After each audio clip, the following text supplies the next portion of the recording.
Hi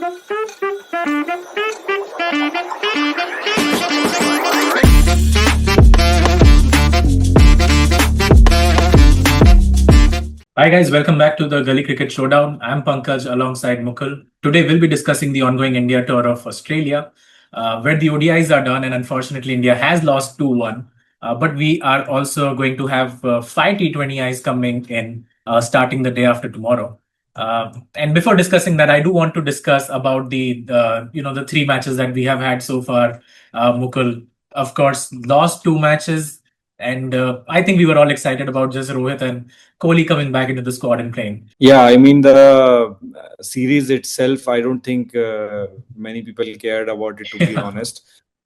Everybody just wanted both of them to just play, and I think in the last match, it was a treat for all the fans the way they played. Even in the second match, I think Rohit Sharma played really, really good.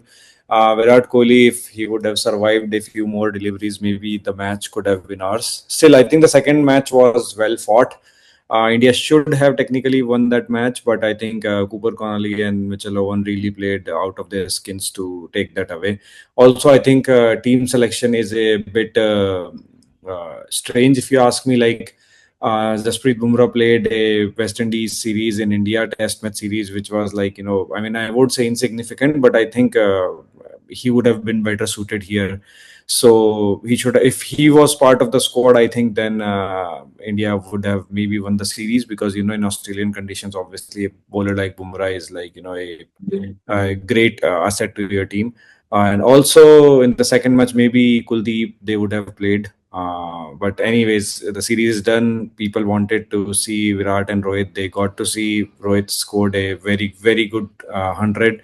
Virat also looked really good, stayed not out in the last match. So yeah, overall great. That last match, as you said, was a treat to watch. I think everyone was watching Rohit and Kohli batting it out. Rewinding the clock, if you want to put it that way. Shreyas unfortunately did get injured in the series and won't be available for the T20Is. But the squad looks solid. And is there any prediction on what's going to happen in the T20I, especially the first one? I think India has a really, really solid T20 team, Yeah. which we have been seeing for quite some time now. I think Australia is one side which will can challenge obviously India in Australia. Obviously, England is another side who's a little challenging. But I think still, like I think they are building towards the T20 World Cup, which is in February, and it will be in obviously in India. So I think the T20 squad is pretty set. I don't think there will be many changes in this. Like the bringing Gill in, making him vice captain, I think was the final change. I don't think they will be doing anything more now. There's not enough time. So yes, I think T20Is will be much competitive from what I see. Also, I think Australia is also trying to change their team rapidly. They are also bringing the next lot.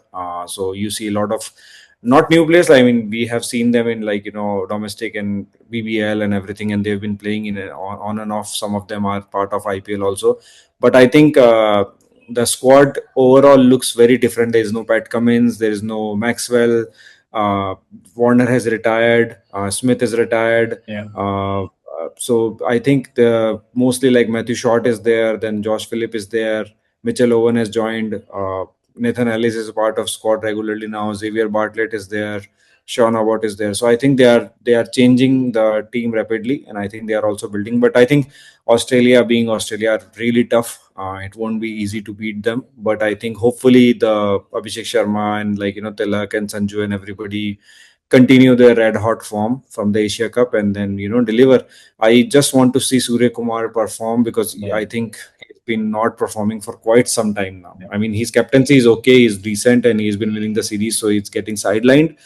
But I think it's about time he comes to the party, and also the pitches will suit him. He likes bounce and everything. So I think it will be good pitches. So I hope he performs. Yeah, I mean, I agree. India has won the last three T20 tournaments, Champions Trophy, Asia Cup, as you said, T20 World Cup as well, not too long ago. So I think this should be favored towards India. If you were looking out for a player to make captain in your fantasy team, or teams for that matter, who would you be picking? Goes without saying, Abhishek Sharma is a very risky pick to leave out, obviously. So Abhishek is there.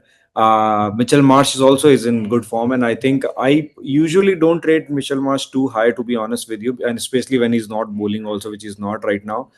But when he performs, he performs really good. And Australia, is like, obviously he's the captain, home country, the pitches suit, they are good to bat. So I think Mitchell Marsh, it will be tough to ignore him. I'll name a dark horse in Tim David. If he plays like 15 balls also, he can score like odd 40 or something like that, if he's uh, gets a chance. So it could be a really dark horse pick, because maybe he won't get to bat only, so it's a very risky pick, obviously. But yeah, and then obviously Travis Head is there. Jasprit Bumrah and Hazelwood could also be your dark horse kind of pick, because only 4 overs, but if they take like 2-3 wickets, then they can give good points. And Stoinis also, depending on where he bats and if he gets to bowl, because he might only bowl 1 or 2 over and he might not get to bat, but because they are always changing his position. So I think this series will be a good idea of where he will be playing for rest of the series, mostly, I think. So yeah. Yeah. Well, guys, that was the expert analysis. We will be back for the next match as well. That will be the second T20I and so on. So do stick around, do like and subscribe if you like the content and the videos, and we will see you in the next one.